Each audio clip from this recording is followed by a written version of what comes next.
रायबरेली में नेता विपक्ष राहुल गांधी के दौरे के दौरान जो कुछ हुआ वो कई गंभीर सवाल खड़े करता है।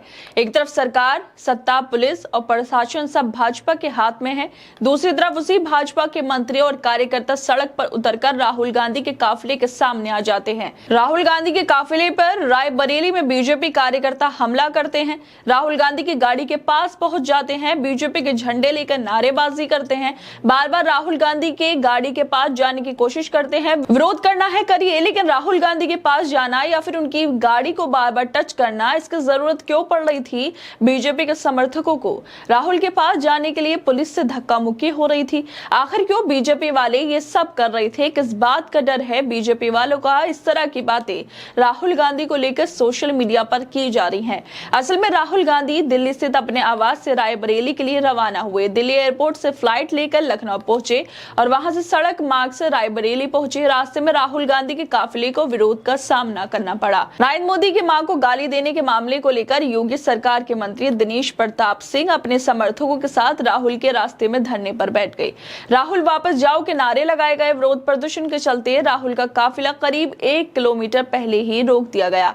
अब सवाल यह है कि बिहार में इंडिया गठबंधन के मंच से नरेंद्र मोदी की मां के लिए जो कहा गया वो बेहद गलत था, लेकिन क्या बीजेपी वालों ने अपने नेता के बयान नहीं देखे? शशि थरूर की पत्नी को 50 करोड़ की गर्लफ्रेंड कहा, क्या ये शालीन भाषा थी? सोनिया गांधी के लिए अभद्र भाषा का इस्तेमाल किया गया था, क्या किसी बीजेपी के नेता को वो भाषा दिखी? लेकिन राहुल गांधी ने कुछ नहीं बोला, बल्कि उनके मंच से बोला गया। उस शख्स पर मुकदमा भी हो गया और बार बार कहा जा रहा है कि वो बिल्कुल गलत था, जिस तरह से नरेंद्र मोदी की मां के लिए ये सब बोला गया। लेकिन बीजेपी वालों को अपने नेता के बयान बिल्कुल भी नहीं दिखते, मगर अब विरोध प्रदर्शन कर रहे हैं। बीजेपी सरकार में योगी आदित्यनाथ के जो मंत्री हैं दिनेश प्रताप, वो प्रदर्शन कर रहे हैं अपने समर्थकों के साथ।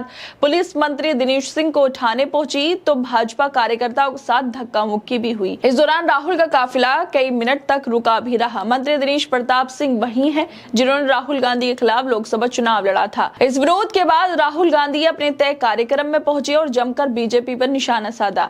नेता प्रतिपक्ष ने कहा कि देश में 90% आबादी ओबीसी, दलित और आदिवासियों की है, लेकिन ये भाजपा आरएसएस के लोग नहीं चाहते कि ये कभी आगे बढ़े। ये चाहते हैं कि दलित वहीं पर रहे, अंबानी जहां है वहां पर रहे। प्रधानमंत्री मोदी खुद ओबीसी हैं, लेकिन जाति जनगणना पर कुछ नहीं बोलते। मैंने संसद में इस पर सवाल किया तो वो 1.5 घंटे तक भाषण देते रहे, लेकिन जाति जनगणना पर एक भी शब्द नहीं बोले। राहुल गांधी ने आगे कहा कि बीजेपी वाले पूरे देश में डिस्टर्ब हैं क्योंकि हमने इनकी वोट चोरी पकड़ ली। महाराष्ट्र, हरियाणा, यूपी, कर्नाटक में सब जगह हमने ये चोरी पकड़ ली।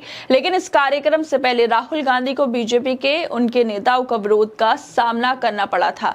सबसे बड़ा सवाल ये है, जब पूरा प्रशासन आपके हाथ में है तो फिर डर किस बात का है? राहुल गांधी तो अकेले नेता नहीं है, वो नेता विपक्ष है। उन्हें पूरे देश के मुद्दों पर बोलने का अधिकार है। अगर वो कुछ सवाल उठा रहे हैं, खुलासे कर रहे हैं, तो उसका जवाब तथ्यों से दिया जाना चाहिए, ना कि उनकी गाड़ी रोककर। हैरानी की बात यह रही कि मंत्री के समर्थकों के साथ सड़क पर जब वो बैठे रहे और राहुल गांधी की कार के बेहद करीब भी पहुंच जाते हैं।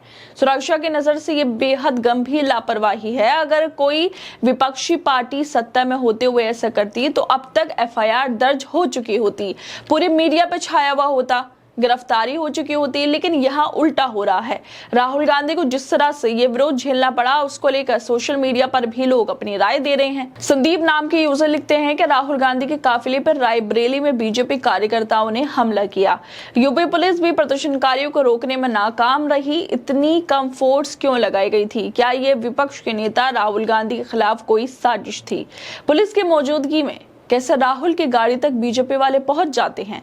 कैसे वो राहुल के काफिले के पास झंडे लेकर पहुंच गए? सोचने वाली बात यह है, जब राहुल गांधी की गाड़ी को टच किया जाता है तो क्या ये नेता विपक्ष की सुरक्षा के साथ खिलवाड़ नहीं है?